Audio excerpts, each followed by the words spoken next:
we will have 3 goals in the defined phase. Okay, and అందులో first one ఏంటి? Synthesise. Okay, so మొత్తం రీసెర్చ్ని మనం మీనింగ్ఫుల్ ఇన్సైట్స్లోకి సింథసైజ్ చేయడం. Okay, second identify. ఇప్పుడు ఈ ప్రిపేర్ చేసిన ఇన్సైట్స్లో there will be one real core problem. So ఆ వన్ రియల్ కోర్ ప్రాబ్లమ్ని మనం ఐడెంటిఫై చేస్తాం. That should be second goal. And last goal ఏంటి? Framing a clear human centred statement that guides the entire rest of the product journey. Okay, ఈ 3 goals achieve చేయడానికి మనం 3 tools వాడతాం. Okay, tool number 1 is affinity mapping.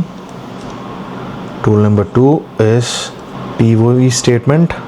Tool number 3 is how might we. So ఈ 3 tools use చేసి మనం ఆ 3 goals అనేవి achieve చేస్తాం.